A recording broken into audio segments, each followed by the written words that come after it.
Vocês estão entendendo? Ouçam bem o que estou dizendo. Fiquem atentos quando algum espertalhão ensinar que vocês podem vencer na vida por vocês mesmos. Dar é o caminho, não ganhar. Generosidade produz generosidade.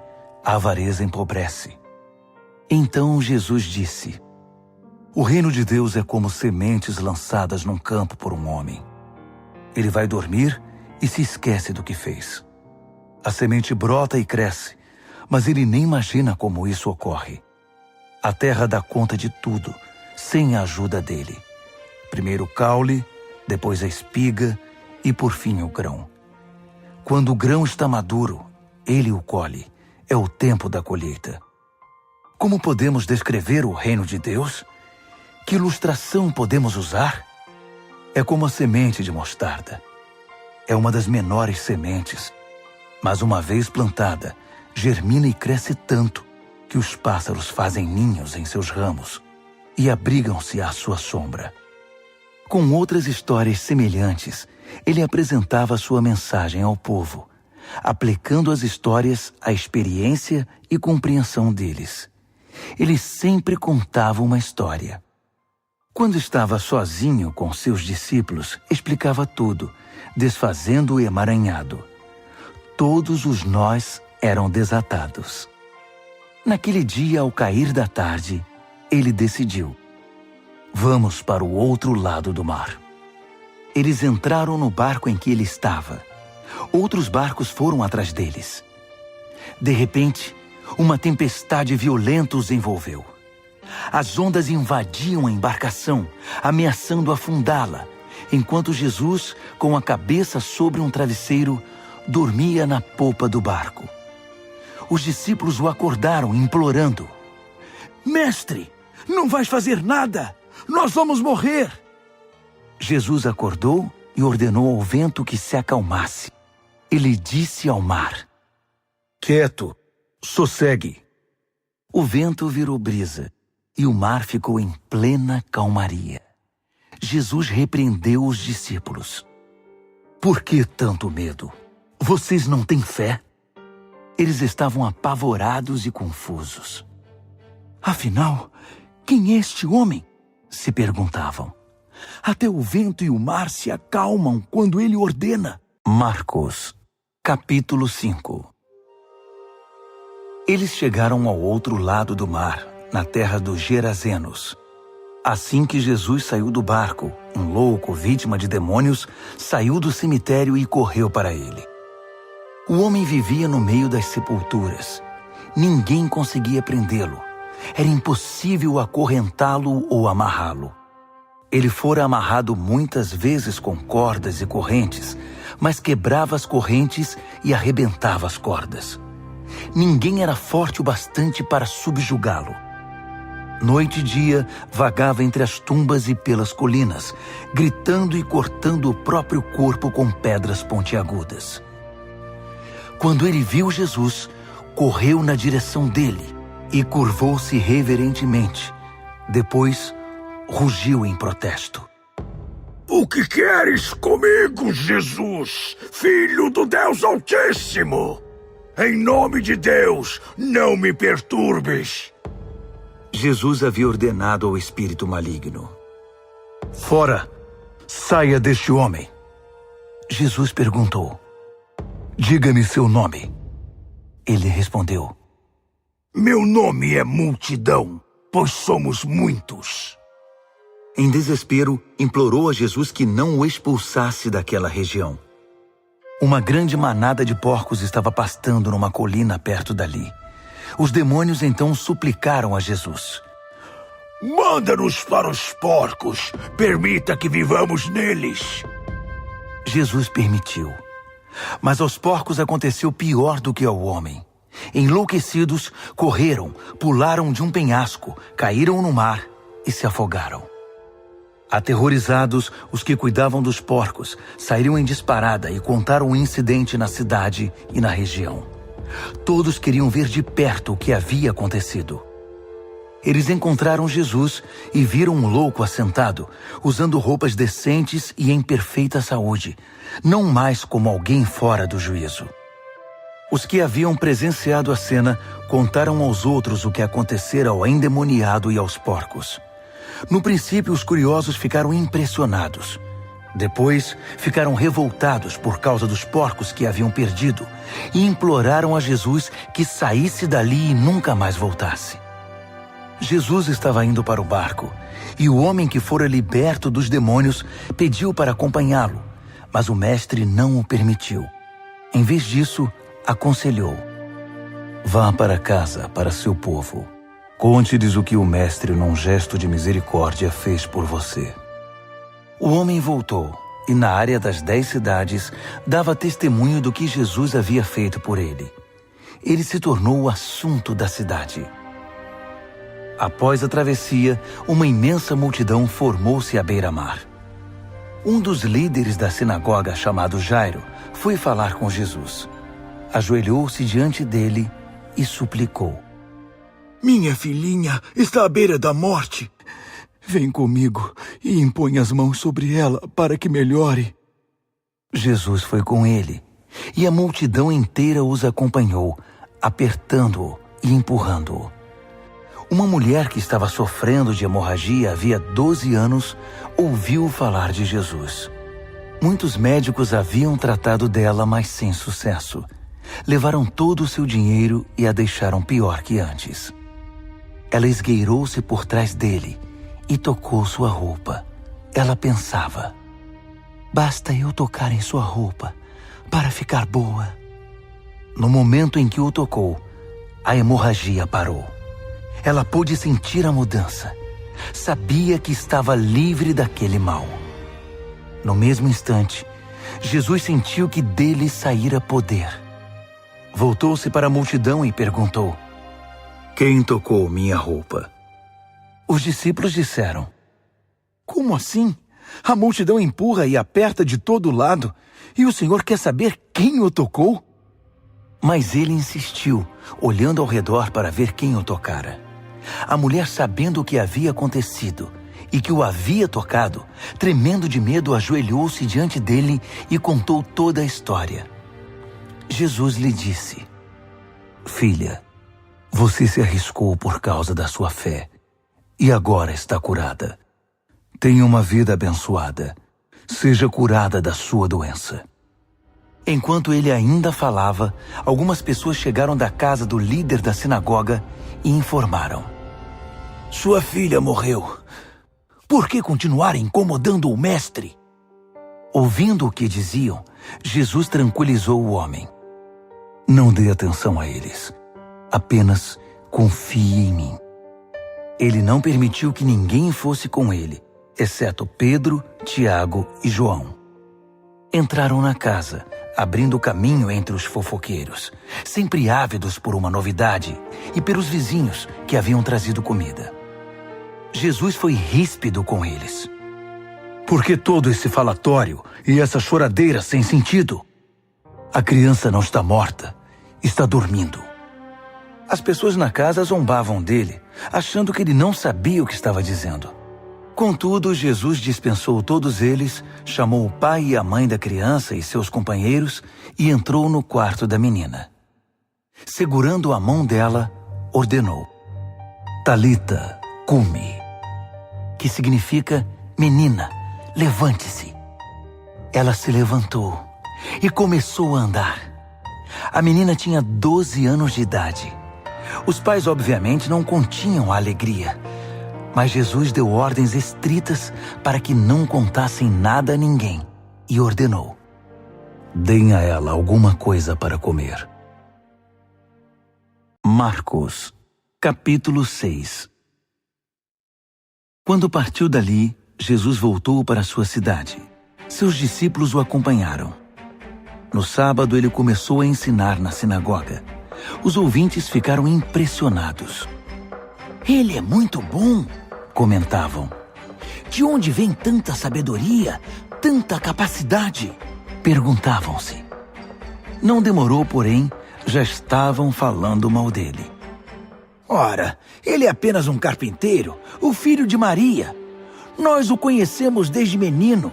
Conhecemos também seus irmãos, Tiago, José, Judas e Simão, e suas irmãs. Quem ele pensa que é? Mesmo sem conhecê-lo direito, eles o desprezavam. Jesus declarou: um profeta só não é importante em sua terra e em sua família, nas ruas em que brincou quando criança. Jesus não pôde fazer muita coisa ali. Impôs as mãos sobre uns poucos doentes e os curou. Nada mais. Não pôde vencer a resistência deles. Assim, decidiu visitar as outras cidades, ensinando o povo. Jesus convocou os 12 e enviou-os em duplas. Deu-lhes autoridade e poder para enfrentar a oposição maligna, além das seguintes instruções: não pensem que precisarão de muito equipamento para cumprir a missão. Vocês são o equipamento. Nada de depender do dinheiro. Sejam simples. Nada de hospedagem de luxo. Hospedem-se num lugar simples e contentem-se com isso. Se não forem bem recebidos e se não os ouvirem, retirem-se sem estardalhaço, sem fazer cena. É hora de dar de ombros e continuar o caminho. Então eles partiram. Em alegre tom de urgência, anunciaram uma mudança radical de vida. Por onde passaram, expulsaram demônios e levaram saúde aos doentes, ungindo o corpo e curando a alma. Herodes tinha conhecimento de tudo isso, porque o nome de Jesus estava na boca de todo mundo. O rei dizia: esse deve ser João o Batista, que voltou dos mortos. Por isso é capaz de fazer milagres. Outros discordavam. Não, é Elias. Outros ainda opinavam. É um profeta, exatamente como os profetas dos tempos antigos. Herodes, porém, insistia. Tenho certeza de que é João. Eu o decapitei e agora ele está de volta, vivo. Esse Herodes foi aquele que mandara que João fosse preso e acorrentado por causa de Herodias, mulher de seu irmão Filipe. Pois João havia irritado Herodes por denunciar o adultério do rei. Fervendo de raiva, ela queria matá-lo, mas não ousou fazê-lo porque Herodes respeitava João. Convencido de que ele era um homem santo, o rei dispensava-lhe um tratamento especial. Sempre que o ouvia, sentia-se culpado. Mesmo assim, apreciava a palavra de João. Entretanto, chegou um dia especial, o aniversário de Herodes. Ele convidou toda a elite da Galileia, toda a nobreza. A filha de Herodias entrou no salão do banquete e dançou para os convidados. Ela encantou Herodes e todos os convidados. O rei disse à moça: peça-me qualquer coisa, darei o que você quiser. Entusiasmado, acrescentou: juro que divido meu reino com você se me pedir. Ela foi consultar sua mãe. O que devo pedir? Peça a cabeça de João, o Batista, foi a resposta. Empolgada, ela correu até o rei e pediu: quero a cabeça de João, o Batista, numa bandeja, e quero agora. O pedido deixou o rei abalado, mas para não perder o prestígio diante dos convidados, concedeu o que ela desejava. Ordenou que o carrasco fosse à prisão e trouxesse a cabeça de João. Ele cortou a cabeça de João e trouxe-a numa bandeja. Entregou-a à moça, que a levou para sua mãe. Quando os discípulos de João souberam do fato, foram buscar o corpo e lhe deram um sepultamento digno. Os apóstolos voltaram de sua missão e relataram a Jesus tudo o que haviam feito e ensinado. Jesus disse: venham, vamos parar e descansar um pouco. Era tanta gente indo e vindo que eles não tinham tempo nem para comer. Eles entraram no barco e foram para um lugar mais tranquilo. Entretanto, alguém os viu partindo e a notícia se espalhou.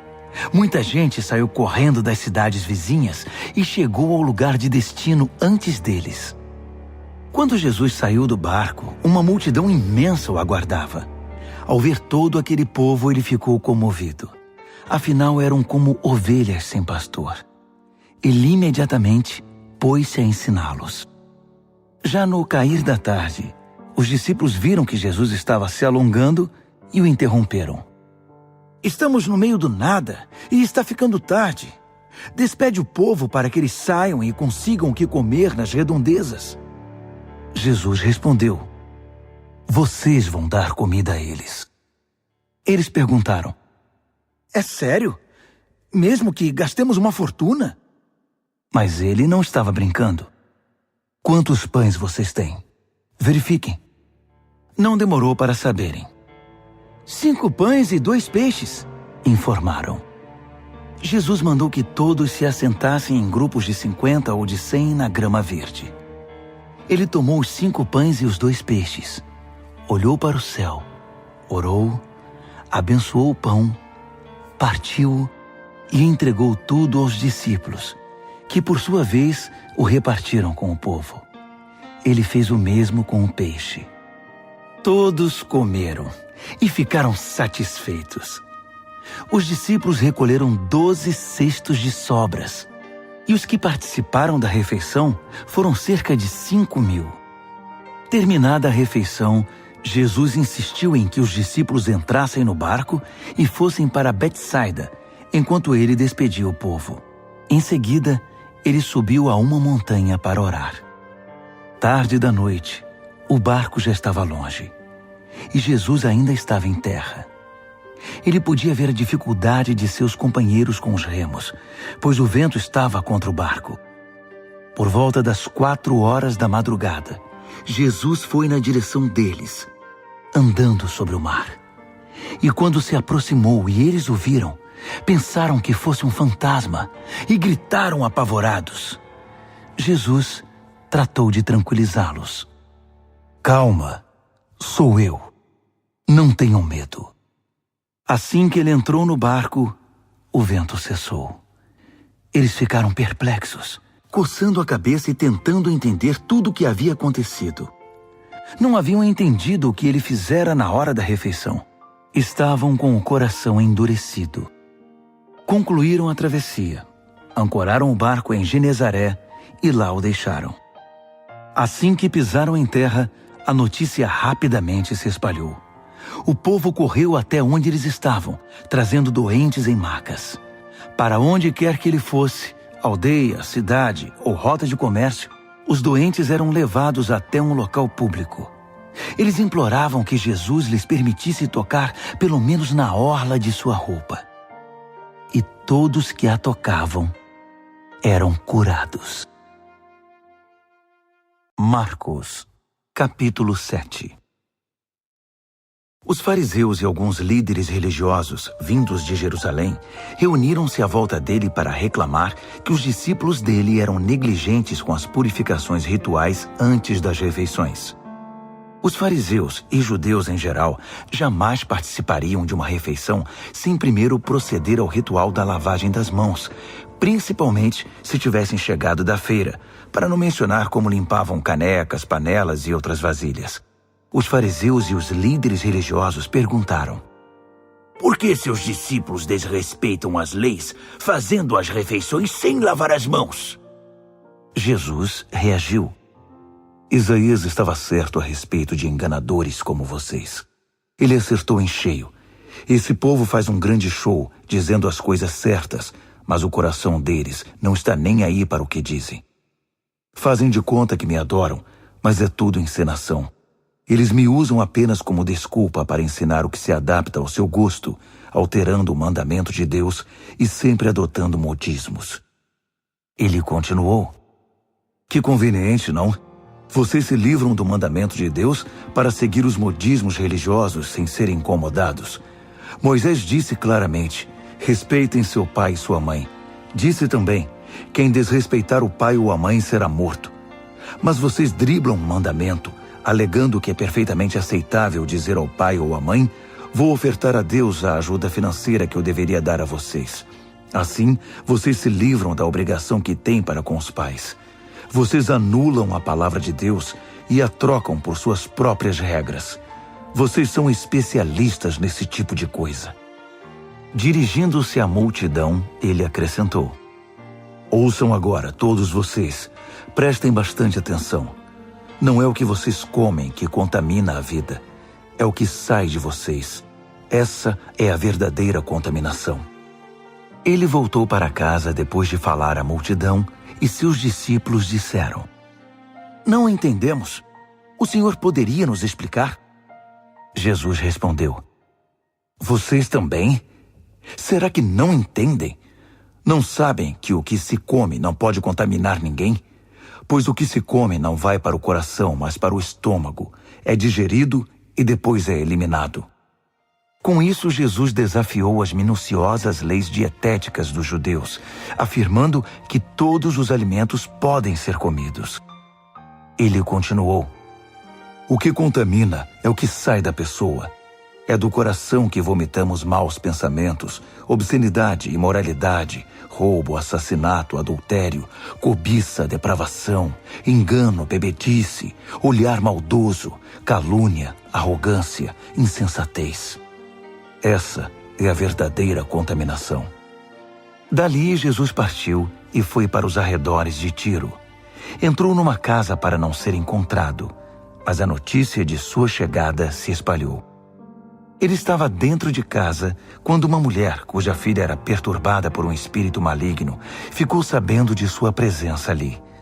Ela se ajoelhou aos seus pés, implorando ajuda. A mulher era grega, cirofenícia de nascimento, e pediu que ele curasse sua filha. Ele disse: Espere sua vez. Os filhos devem ser alimentados primeiro. Se sobrar alguma coisa, os cães poderão comer. Ela foi rápida. Entendo, mestre, mas os cães não comem das migalhas que os filhos deixam cair? Jesus ficou impressionado. Tem razão. Vá para casa. Sua filha não está mais perturbada. A aflição demoníaca se foi. Ela foi para casa e encontrou a filha tranquila na cama, livre daqueles tormentos. Ele deixou a região de Tiro e voltou para o mar da Galileia, passando por Sidom e pelo distrito das 10 cidades.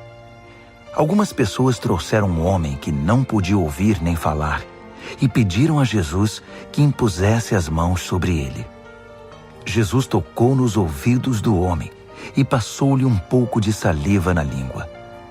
Então orou, suspirou profundamente e ordenou: Efatá, abra-se. E assim aconteceu. O homem ouvia e falava perfeitamente. Jesus ordenou que mantivessem o fato em segredo, mas eles, entusiasmados, não paravam de falar no assunto. Diziam: Ele faz tudo muito bem. Faz até o surdo ouvir e o mudo falar. Marcos, capítulo 8. Foi na mesma ocasião que Jesus outra vez se viu diante de uma multidão faminta. Ele chamou seus discípulos e disse: Estou com o coração partido por causa desta gente. Há 3 dias estão comigo e não tenho o que comer. Não posso mandá-los embora com fome. Vão acabar desmaiando no caminho. Alguns vieram de muito longe. Os discípulos perguntaram: Mas onde vamos encontrar comida suficiente para todos neste lugar deserto? Jesus perguntou: Quantos pães vocês têm? 7 pães, informaram. Jesus então mandou que o povo se assentasse. Depois de ter dado graças, tomou os 7 pães, partiu-os e entregou-os aos discípulos para que os repartissem com o povo. Havia também alguns peixes. Ele abençoou os peixes e ordenou aos discípulos que os repartissem de igual modo. Todos comeram à vontade, e foram necessários 7 grandes cestos para recolher as sobras. E os que participaram da refeição foram cerca de 4.000. Depois de despedir a multidão, Jesus entrou no barco com os discípulos e foram para Dalmanuta. Quando chegaram, os fariseus vieram pressioná-lo para que ele desse uma prova de quem era. Desafiado, Jesus perguntou: Por que esta geração pede um sinal milagroso como garantia? A verdade é que vocês não terão sinal nenhum. Dali ele voltou para o barco e dirigiu-se para o outro lado do mar. Os discípulos, porém, esqueceram-se de levar pão, exceto por um pedaço. Aproveitando a oportunidade, Jesus aconselhou-os: fiquem de olho no fermento dos fariseus e dos partidários de Herodes. Pensando que ele os repreendia por haverem esquecido o pão, começaram a culpar um ao outro. Percebendo o que se passava, Jesus perguntou: por que estão discutindo por haverem esquecido o pão? Não entenderam ainda? Não conseguem perceber? Não se lembram dos 5 pães que demos aos 5.000? Quantos cestos de sobras vocês recolheram? Eles responderam: 12. E dos 7 pães para os 4.000? Quantos cestos de sobras vocês recolheram? 7. Ele perguntou: ainda não entendem? Ao chegarem eles a Betsaida, algumas pessoas trouxeram um cego e pediram a Jesus que o tocasse. Tomando-o pela mão, ele o levou para fora da cidade. Passou saliva nos olhos do homem, impôs as mãos sobre ele e perguntou: consegue ver alguma coisa?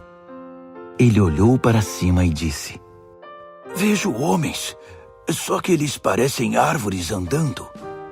Jesus voltou a impor as mãos sobre ele. Dessa vez, o homem percebeu que havia recuperado completamente a visão. Agora via tudo com perfeição. Jesus mandou-o para casa, advertindo: não entre na cidade. Jesus e seus discípulos visitaram as cidades ao redor de Cesareia de Filipe. Enquanto caminhavam, ele perguntou: quem o povo diz que eu sou? Eles responderam: alguns pensam que é João o Batista, outros acham que é Elias. Há quem pense que é algum dos profetas. Ele insistiu: e vocês, quem acham que eu sou? Pedro declarou: tu és o Cristo, o Messias. Jesus pediu que guardassem segredo, que não dissessem nada a ninguém. Em seguida, resolveu explicar algumas coisas. É necessário que o Filho do Homem seja maltratado, levado a julgamento e declarado culpado pelos líderes do povo, sacerdotes e líderes religiosos. Que seja morto e 3 dias depois ressuscite. Ele falava de modo simples e claro para que todos entendessem. Pedro, porém, protestou, segurando-lhe o braço. Vendo que os discípulos hesitavam em aceitar os fatos, Jesus repreendeu Pedro. Pedro, saia do meu caminho. Fora, Satanás. Você não tem ideia de como Deus trabalha. Reunindo uma multidão e seus discípulos, Jesus disse: quem quiser seguir-me, tem de aceitar minha liderança. Quem está na garupa não pega na rédea. Eu estou no comando. Não fujam do sofrimento. Abracem-no. Sigam-me e mostrarei a vocês como agir. Autoajuda não é ajuda. O autossacrifício é o caminho, o meu caminho, para ser realmente salvo. Qual é a vantagem de conquistar tudo o que se deseja e perder a si mesmo? O que vocês teriam para dar em troca da própria alma? Se vocês têm vergonha de mim ou do meu caminho por causa dos seus amigos inconstantes e sem futuro, saibam que irão enfrentar uma vergonha muito maior na presença do Filho do Homem quando ele voltar, envolto pela glória de Deus, seu Pai, com um exército de anjos. Marcos, capítulo 9. Então ele foi para casa dizendo: não é sonho. Alguns de vocês aqui verão tudo isso acontecer. O reino de Deus chegando com força total. 6 dias depois, 3 dos discípulos viram isso acontecer. Jesus levou Pedro, Tiago e João a um alto monte.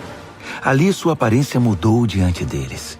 Suas roupas brilhavam intensamente, de uma brancura tal que ninguém seria capaz de produzir. De repente, eles perceberam que Elias e Moisés estavam ali também, conversando com Jesus. Então Pedro interrompeu a conversa. Rabi, que grande momento! Que tal se construíssemos 3 memoriais na montanha? Um para o Senhor, um para Moisés e um para Elias. Ele falava sem pensar, apavorado e maravilhado com o que via. Naquele instante, uma nuvem brilhante os envolveu, e da nuvem ouviu-se uma voz: Este é meu filho, marcado pelo meu amor. Ouçam-no. No minuto seguinte, os discípulos olharam ao redor, esfregando os olhos. Não estavam vendo mais ninguém a não ser Jesus. Enquanto desciam a montanha, Jesus os fez prometer que guardariam segredo. Não digam nada a ninguém sobre o que viram, até que o Filho do Homem levante-se dos mortos. Mas eles ficaram imaginando o que significaria levantar-se dos mortos. Eles fizeram uma pergunta: por que os líderes religiosos dizem que Elias tem de vir primeiro? Jesus explicou: Elias vem para deixar tudo pronto. A verdade, porém, é que Elias já veio, mas eles não o reconheceram. Eles o desprezaram, assim como irão tratar o Filho do Homem. De acordo com as Escrituras, ele sofrerá terrivelmente. Será torturado e tratado com desprezo. Quando desceram a montanha para se reunir aos outros discípulos, viram-se rodeados por uma multidão imensa que debatia com os líderes religiosos. Assim que viu Jesus, o povo ficou animado. Correram para ele e o saudaram. Ele perguntou: O que está acontecendo? Por que toda esta agitação? Um homem da multidão respondeu: Mestre, eu trouxe meu filho que foi deixado mudo por um demônio. Toda vez que o demônio se aposta dele, joga-o ao chão. O menino baba, range os dentes e fica rígido como uma tábua. Falei com teus discípulos, esperando que o libertassem, mas não puderam. Jesus suspirou inconformado. Mas que geração! Vocês não conhecem Deus. Até quando vou ter de aguentar esse tipo de coisa? Quantas vezes ainda vou ter de passar por isso? Tragam o menino aqui. Eles o trouxeram. Quando o demônio viu Jesus, apossou-se do menino, que ficou babando e se contorcendo no chão. Jesus perguntou ao pai do menino: Há quanto tempo isso acontece? Desde que era pequeno. Muitas vezes o demônio o joga no fogo ou no rio para matá-lo. Se o Senhor puder fazer alguma coisa, tenha misericórdia e nos ajude. Jesus disse: Se eu puder, tudo é possível para quem tem fé. Assim que Jesus disse essas palavras, o pai do menino exclamou: Eu creio, mas me ajude a vencer as minhas dúvidas. Percebendo que a plateia ficava cada vez maior, Jesus deu ordens expressas ao espírito maligno. Espírito mudo e surdo, eu ordeno, sai dele e não volte. Com muito estardalhaço, o espírito saiu. O menino estava pálido como um defunto, de modo que as pessoas começaram a dizer: Ele está morto!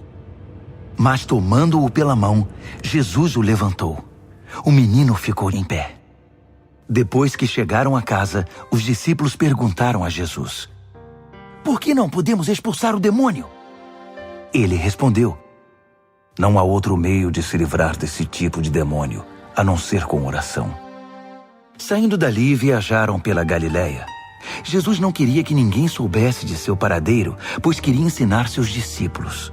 Ele anunciou: O Filho do Homem está para ser traído por gente que não quer nada com Deus. Eles o matarão, mas 3 dias depois ele aparecerá, vivo. Eles não sabiam do que ele estava falando, mas tinham medo de perguntar. Eles foram para Cafarnaum. Já em casa, ele perguntou: O que vocês discutiam pelo caminho? O silêncio foi constrangedor, porque eles estavam discutindo sobre quem deles era o maior.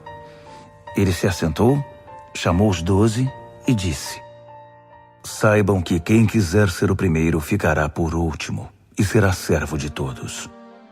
Ele pôs uma criança no meio da sala e, pegando-a nos braços, disse: Quem recebe uma dessas crianças como eu estou fazendo, recebe-me também.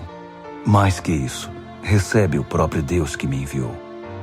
Então, João disse a Jesus: Mestre, vimos um homem usando teu nome para expulsar demônios e o impedimos, porque ele não é do nosso grupo. Jesus reprovou-os: Não o impeçam. Ninguém pode usar meu nome para fazer algo bom e poderoso e no momento seguinte afastar-se de mim. Se ele não é inimigo, é aliado. Qualquer um que lhes der um copo d'água em meu nome está do nosso lado, e Deus levará isso em conta. Mas quem prejudicar esses que são como crianças, intimidando-os ou tirando proveito da simplicidade deles, logo irá desejar nunca ter feito isso. Seria melhor jogar-se no meio do mar com uma pedra amarrada ao pescoço. Se sua mão ou seu pé os atrapalha na caminhada com Deus, é melhor cortá-los e jogá-los fora. É preferível viver mutilado ou aleijado do que ter 2 mãos e 2 pés que o levem para a fornalha de fogo eterno. Se seu olho desvia sua atenção de Deus, arranque-o e jogue-o fora. É preferível viver com apenas um olho do que ter uma visão perfeita no fogo do inferno. Todos cedo ou tarde irão passar por um fogo purificador, mas vocês serão preservados das chamas eternas. Por isso, preservem-se. Vivam sempre em paz. Marcos, capítulo 10. Dali ele foi para a região da Judéia, do outro lado do Jordão. Como sempre, uma multidão o acompanhava, e ele punha-se a ensiná-los. Um dia, os fariseus vieram provocá-lo. É permitido a um homem divorciar-se de sua esposa? Jesus perguntou: o que Moisés determinou? Eles responderam: Moisés deu permissão que o marido a mandasse embora, dando-lhe uma certidão de divórcio. Jesus disse: Moisés deu esse mandamento apenas como concessão ao coração duro de vocês. Na criação, no plano original, Deus fez e uniu o homem e a mulher. Por isso, um homem deixa seu pai e sua mãe, e por meio do casamento se torna uma só carne com sua mulher. Não são mais 2 indivíduos, formam agora uma nova unidade. Deus criou uma união tão perfeita que ninguém pode ter a ousadia de profaná-la, separando-os.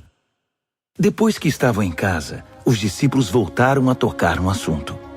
Jesus foi muito direto.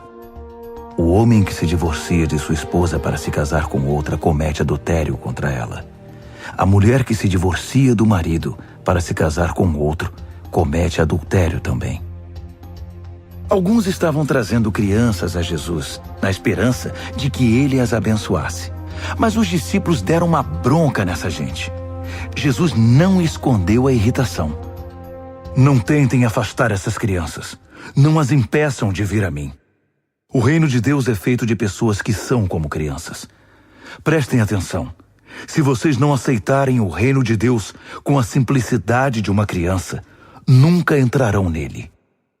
Então, tomando as crianças nos braços, impunha as mãos sobre elas e as abençoava. Jesus caminhava pela rua e um homem veio correndo, ajoelhou-se e perguntou: Bom mestre, que devo fazer para alcançar a vida eterna? Jesus perguntou: Por que você me chama bom? Ninguém é bom a não ser Deus. Você conhece os mandamentos. Não mate, não cometa adultério, não roube, não minta, não engane, honre seu pai e sua mãe. Ele disse: Mestre, faço tudo isso desde muito novo. Jesus olhou-o nos olhos e, cheio de amor por ele, disse: Falta algo. Venda tudo o que você tem e dê aos pobres. Toda a sua riqueza então estará no céu. Depois venha me seguir. Foi um choque. Aquela era a última coisa que ele esperava ouvir. Assim, abatido, ele se foi. Sendo muito apegado aos seus bens, não queria abrir mão de tudo. Enquanto observava, Jesus disse aos seus discípulos: Vocês fazem ideia de como é difícil para os ricos entrar no reino de Deus? Os discípulos foram pegos de surpresa, mas Jesus continuou: Vocês não imaginam como é difícil. É mais fácil um camelo passar pelo fundo de uma agulha. Os discípulos ficaram chocados. Se é assim, quem tem chance? Perguntaram. Jesus olhou bem firme para eles e disse: Ninguém tem chance se pensam que conseguirão pelo esforço próprio. A única maneira é deixar Deus agir. Só Ele tem o poder de fazer. Pedro então lhe disse: Nós deixamos tudo para te seguir. Jesus disse: guardem isto. Ninguém que sacrifique casa, irmãos, irmãs, mãe, pai, filhos, propriedades, seja o que for, por minha causa e por causa da mensagem, sairá perdendo. Eles terão tudo de volta, multiplicado muitas vezes em casas, irmãos, irmãs, mães, filhos e propriedades, mas também em problemas. Terão ainda o prêmio da vida eterna. Aí está de novo a grande inversão. Muitos primeiros serão últimos, e muitos últimos primeiros.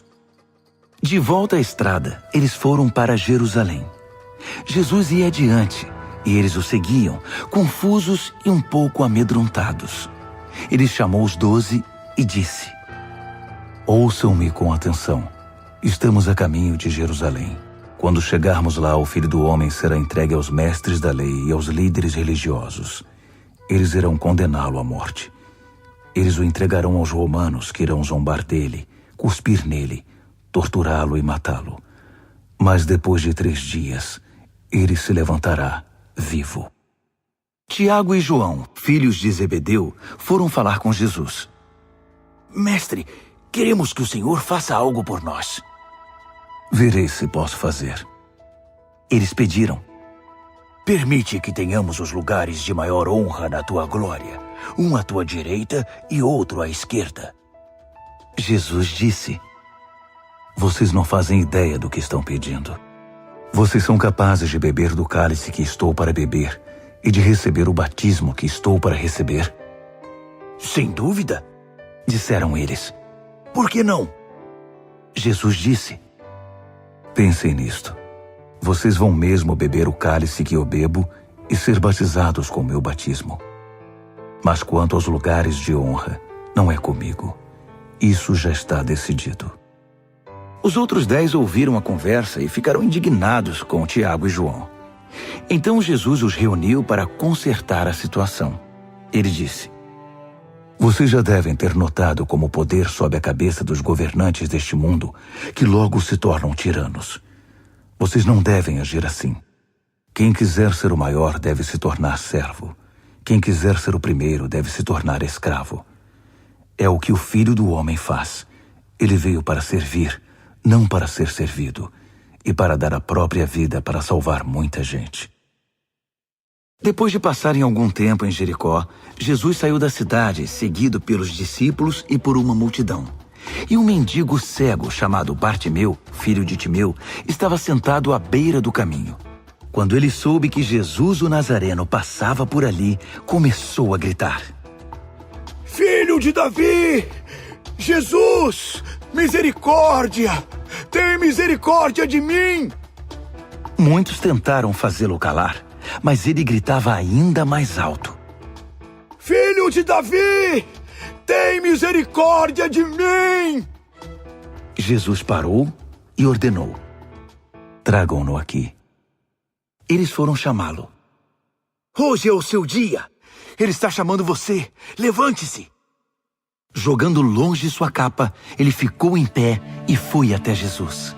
Jesus perguntou: o que você quer de mim? O cego respondeu: Senhor, eu quero ver. Siga seu caminho. Sua fé salvou e curou você, disse Jesus. No mesmo instante, ele recuperou a visão e seguia Jesus estrada fora. Marcos, capítulo 11. Quando se aproximaram de Jerusalém, à altura de Betfagé e Betânia, perto do Monte das Oliveiras, Jesus enviou 2 discípulos com estas instruções: vão à aldeia que está adiante. Ali encontrarão um jumentinho amarrado. Ele nunca foi montado. Desamarrem-no e tragam-no aqui. Se alguém perguntar o que vocês estão fazendo, digam: o Senhor precisa dele, mas vai devolvê-lo. Eles foram e encontraram um jumentinho numa rua, amarrado a um portão. Eles o desamarraram, mas alguns dos que estavam ali perguntaram: por que estão desamarrando o jumentinho? Os discípulos responderam exatamente como Jesus os instruíra. e não foram mais incomodados. Assim, levaram o jumentinho e puseram suas capas sobre ele, e Jesus o montou.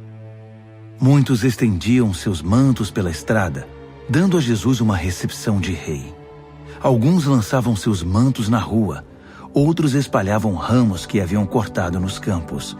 Havia muita gente por todo lado gritando: Hosana! Bendito é o que vem em nome de Deus! Bendito o reino do nosso pai Davi que está chegando!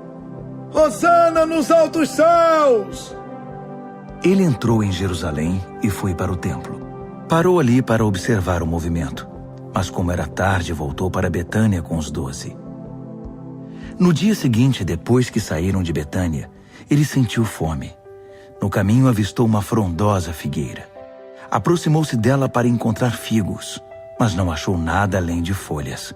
Não era a época de figos. Ele disse à árvore: Nunca mais alguém comerá dos seus frutos. E os discípulos ouviram. Chegando a Jerusalém, entraram no templo, e Jesus começou a expulsar todos os que faziam comércio ali. Ele derrubou as mesas dos agiotas e as bancas dos vendedores de pombas. Também não permitiu que ninguém mais passasse carregando cestos pelo recinto sagrado. Ele explicou suas ações com o seguinte texto: Minha casa foi designada casa de oração para as nações, mas vocês a transformaram em ponto de encontro de ladrões. Ao tomar conhecimento desses fatos, os principais sacerdotes e os líderes religiosos decidiram que era hora de se livrar dele. Estavam em pânico, porque o povo se mostrava encantado com os seus ensinamentos.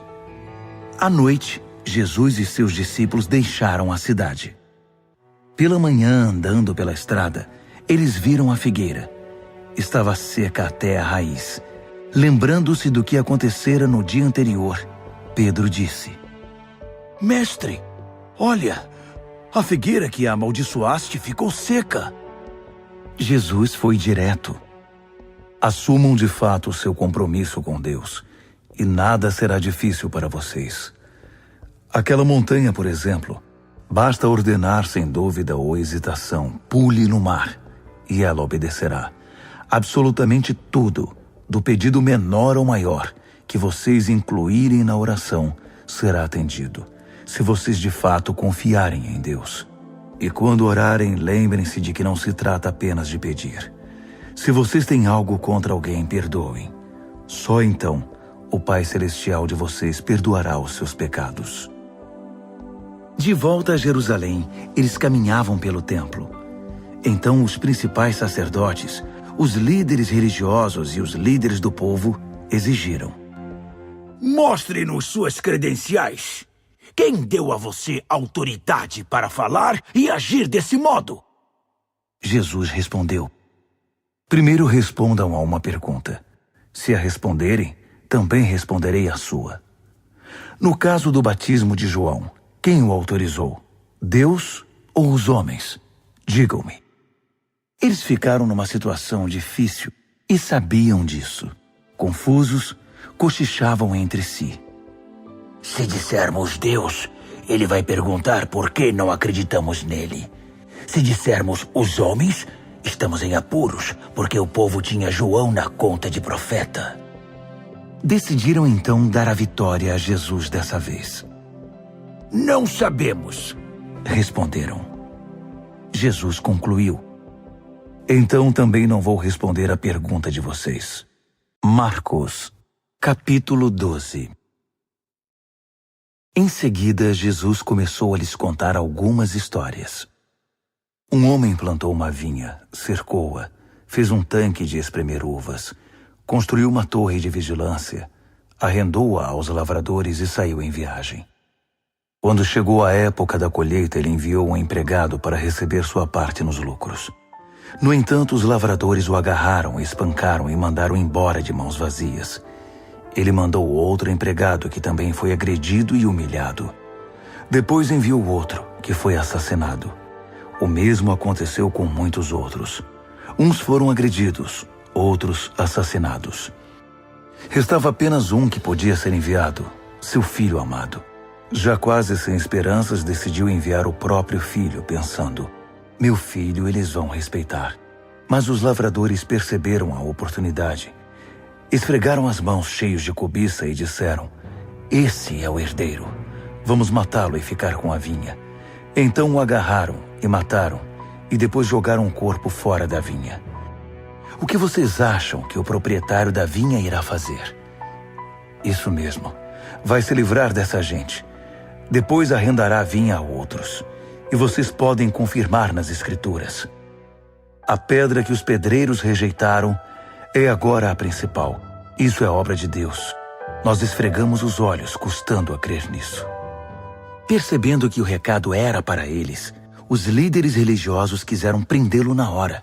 Mas como estavam receosos da opinião pública, acharam melhor recuar. Por isso saíram dali tão rápido quanto puderam.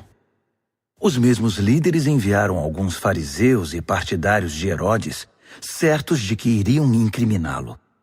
Eles disseram: Mestre, conhecemos a sua integridade. Sabemos que o senhor não se importa com a opinião popular, não explora seus discípulos e ensina o caminho de Deus com muito zelo. Diga-nos com toda a honestidade, é correto pagar impostos a César? Jesus percebeu de imediato a malandragem e disse: qual a razão desse joguinho? Por que tentam me pegar com essas armadilhas? Vocês têm uma moeda? Deixe-me vê-la. Eles lhe entregaram uma moeda. Quem é este que aparece na moeda? Que nome está gravado nela? César, disseram. Jesus concluiu: deem a César o que lhe pertence e deem a Deus o que lhe é devido. Eles ficaram de boca aberta, sem saber o que responder. Alguns saduceus, o grupo que nega a ressurreição, perguntaram a Jesus: Mestre, Moisés escreveu que se um homem morre sem filhos, o irmão dele é obrigado a se casar com a viúva e ter filhos com ela. Pois bem, havia 7 irmãos. O primeiro casou-se e morreu sem filhos. O segundo casou-se com a viúva. Ele morreu, mas também não teve filhos. O mesmo aconteceu com o terceiro. De fato, os 7 se casaram com ela, mas nada de filhos. Por fim, a mulher morreu. A pergunta é esta: na ressurreição, de quem ela será esposa? Afinal, ela foi casada com cada um deles. Jesus respondeu: vocês estão raciocinando errado e vou dizer por quê. Primeiro, não conhecem as Escrituras. Segundo, não sabem como Deus atua. Depois da ressurreição, o casamento já não mais existirá. Assim como os anjos, toda a nossa atenção estará em Deus. Com respeito à ressurreição dos mortos, vocês nunca leram as Escrituras? Vejam que Deus, de dentro da sarça, disse a Moisés: eu sou, não eu era, o Deus de Abraão, o Deus de Isaque e o Deus de Jacó. O Deus vivo é o Deus dos vivos, não dos mortos. Portanto, vocês não sabem de nada. Um dos líderes religiosos, depois de acompanhar os debates e perceber como Jesus era incisivo em suas respostas, fez uma pergunta: qual é o mais importante de todos os mandamentos? Jesus respondeu: o primeiro em importância é o seguinte: ouça, Israel, o Senhor seu Deus é único. Ame o Senhor seu Deus com toda a paixão, toda a fé, toda a inteligência e todas as forças. E o segundo é: ame o próximo como a você mesmo. Não há nenhum outro mandamento que se compare a esses. Um líder religioso disse: que resposta maravilhosa, mestre! Tão lúcida e precisa. Deus é único e não há outro. Devemos amá-lo com toda paixão, inteligência e forças e amar ao próximo como a nós mesmos. Isso é melhor que qualquer oferta ou sacrifício. Quando Jesus percebeu como aquele homem era sábio, comentou: você está quase lá, quase no reino de Deus. A partir daquele momento, ninguém mais ousou fazer perguntas a Jesus.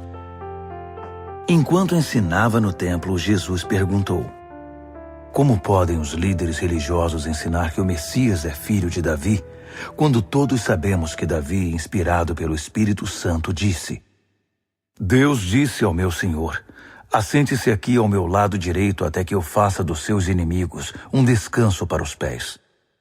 Davi declara que o Messias é seu mestre. Como pode, então, o Messias ser também seu filho?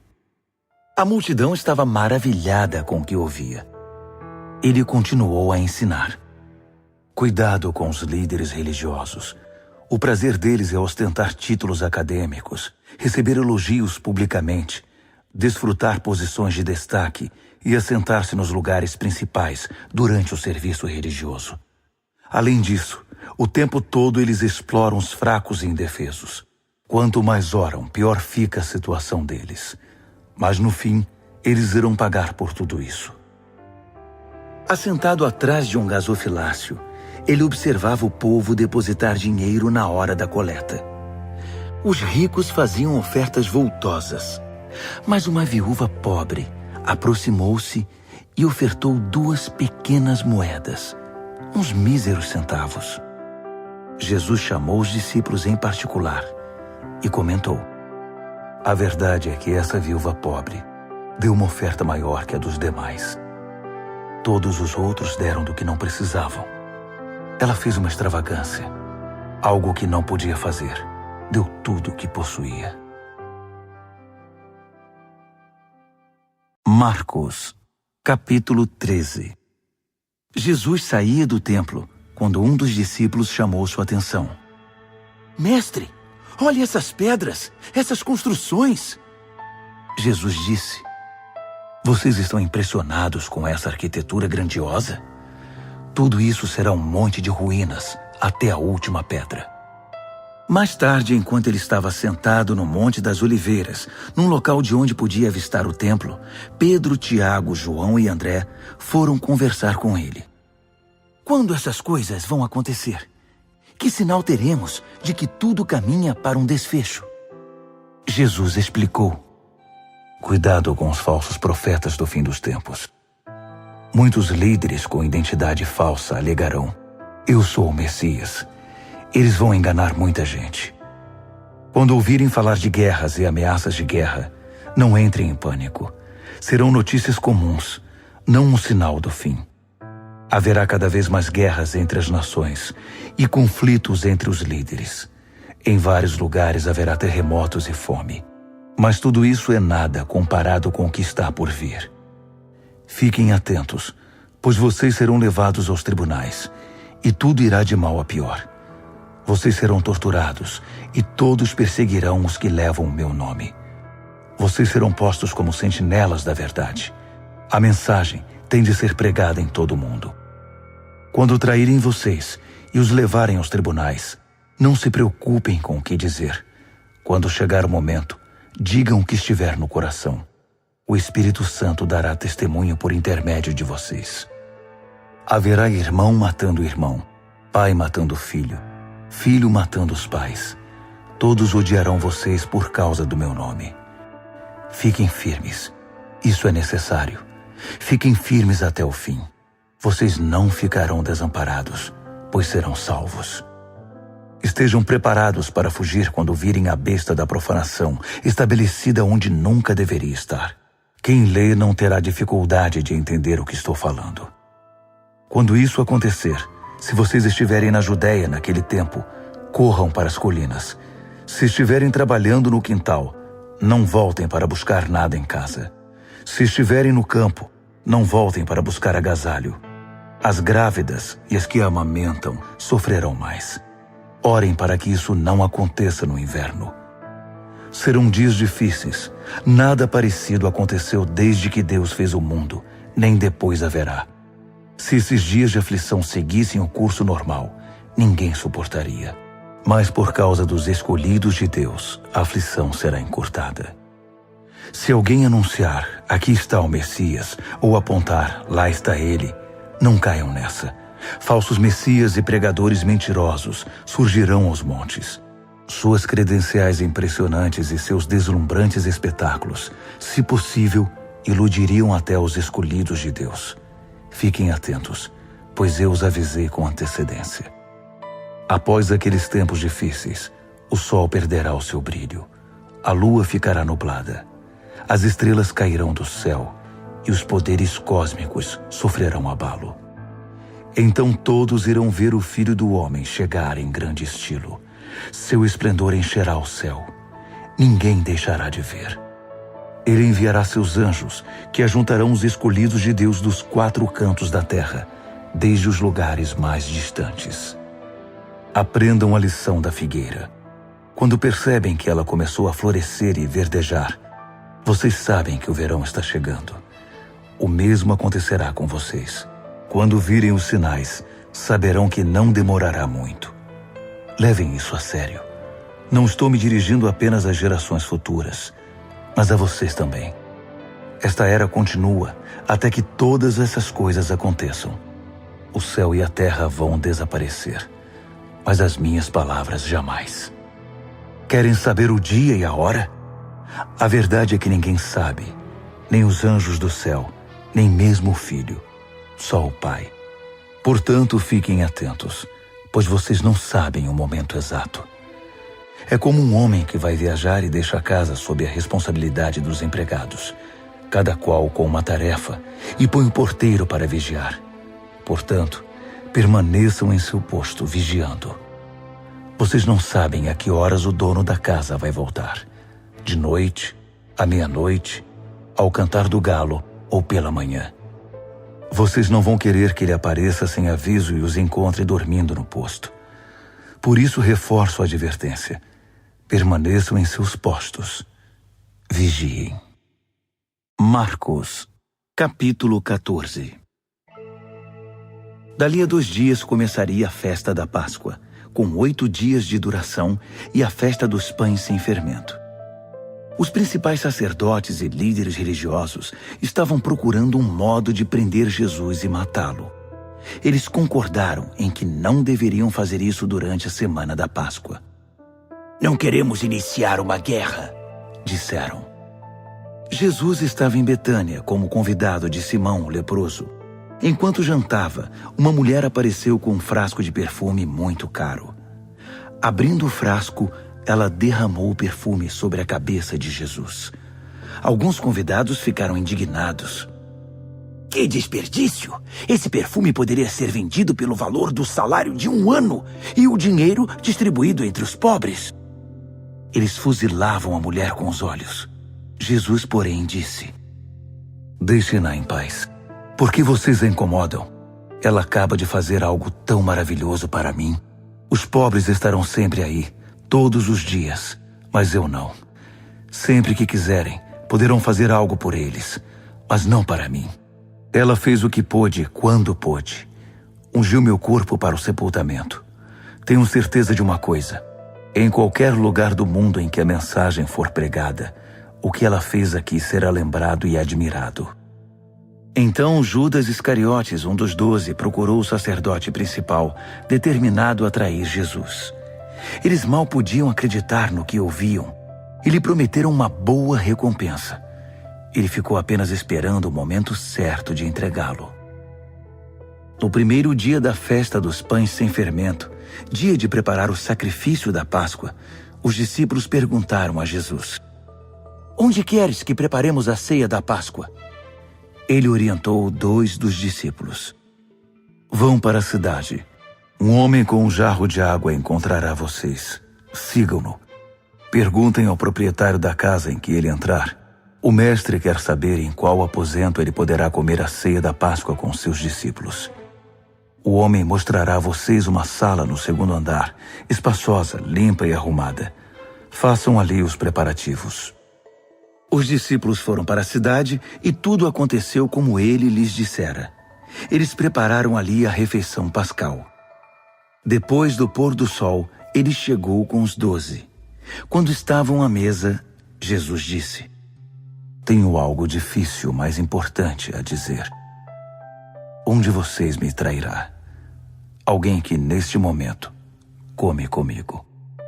Chocados, começaram a dizer um após o outro: Eu não! Ele respondeu: É um dos 12, alguém que come sempre comigo. O Filho do Homem sofrerá a dor da traição, já prevista nas Escrituras. Até aí nenhuma surpresa. Mas ai do traidor do Filho do Homem. Melhor que ele nunca tivesse nascido. Durante a refeição, depois de tomar o pão e abençoá-lo, Jesus o partiu, deu-o aos discípulos e disse: Tomem, isto é meu corpo. Tomando o cálice e dando graças a Deus, entregou-o a eles também, e todos beberam. Ele disse: Isto é meu sangue, a nova aliança de Deus, derramado em favor de muitos. Não beberei vinho outra vez até o dia em que o beber no reino de Deus. Então eles cantaram um hino e foram para o Monte das Oliveiras. Jesus alertou-os: Por causa do que vai acontecer comigo, vocês irão se dispersar. Isso é para cumprir um texto das Escrituras que diz: Vou ferir o pastor, e as ovelhas ficarão desorientadas. Mas depois que eu ressuscitar, irei adiante de vocês para a Galileia. Mas Pedro, todo afoito, declarou: Ainda que todo mundo fuja, eu não fugirei. Jesus respondeu: Não tenha tanta certeza. Ainda esta noite, antes que o galo cante 2 vezes, você vai me negar 3 vezes. Pedro protestou, falando sem pensar: Ainda que eu tenha de morrer contigo, jamais te negarei. Todos os outros disseram o mesmo. Então eles foram para um jardim chamado Getsêmani. Jesus disse aos discípulos: Fiquem aqui, enquanto vou orar mais adiante. Levando consigo Pedro, Tiago e João, ele mergulhou em grande agonia e declarou: A tristeza que sinto é uma tristeza de morte. Fiquem aqui e vigiem comigo. Indo um pouco mais adiante, prostrou-se no chão e orou: Paizinho, Pai, Tu podes me livrar. Afasta este cálice de mim. Mas, por favor, não seja o que eu quero, mas sim o que Tu queres. Quando voltou aos discípulos, encontrou os 3 dormindo e disse a Pedro: Simão, você veio para dormir? Não pode aguentar nem 1 hora? Fiquem atentos. Orem sempre para que não caiam em tentação antes mesmo de perceber o perigo. Uma parte de você está disposta a fazer qualquer coisa por Deus, mas a outra parte simplesmente não reage.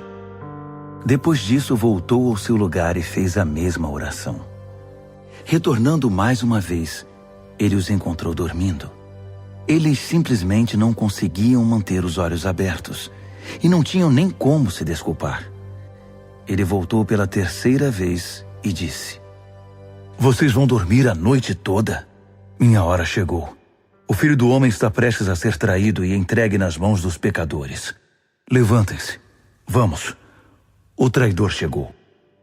Ele mal acabou de falar e Judas, do grupo dos 12, apareceu, acompanhado por um bando de maus elementos enviados pelos principais sacerdotes, líderes religiosos e demais líderes. Eles traziam espadas e paus. O traidor havia combinado um sinal com eles. Aquele a quem eu beijar é o procurado. Prendam-no. Não o deixem fugir. Ele foi direto a Jesus e o beijou, dizendo: Mestre. Os homens então o prenderam com muita brutalidade. Mas um dos que estavam com Jesus desembainhou a espada e atacou o servo do sacerdote principal, cortando-lhe a orelha. Mas Jesus reagiu: O que é isto?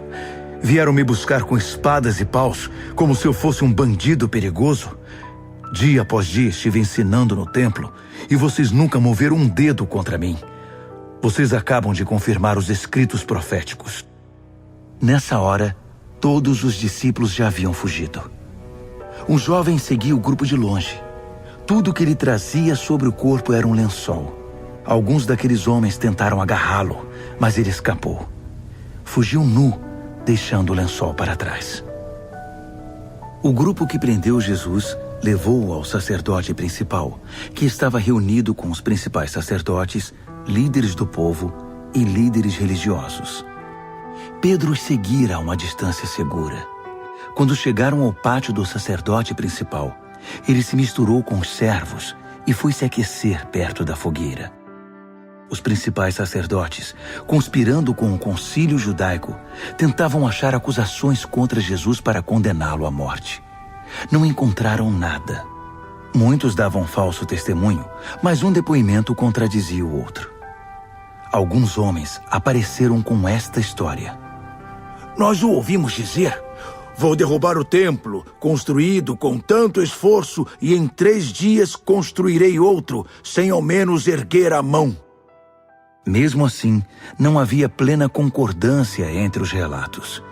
Nesse momento, o sacerdote principal levantou-se e perguntou a Jesus: O que você tem a dizer dessa acusação?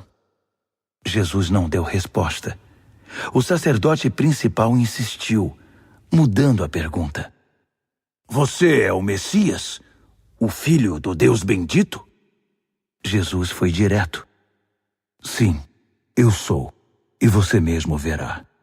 O Filho do Homem assentado à direita do Todo-Poderoso, vindo nas nuvens do céu. Nessa hora, o sacerdote principal perdeu a compostura.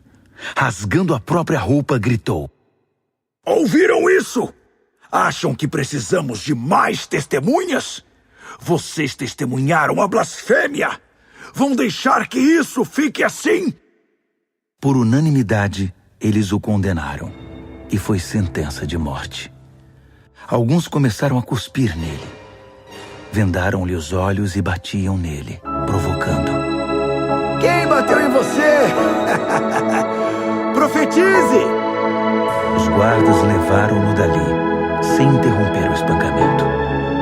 Enquanto isso, Pedro estava no pátio, e aconteceu que uma das empregadas do sacerdote principal, vendo Pedro se aquecer ali, olhou para ele e disse: Você estava com Jesus, o Nazareno? Mas ele negou. Não sei do que você está falando. Quando ele passou pelo pórtico, um galo cantou.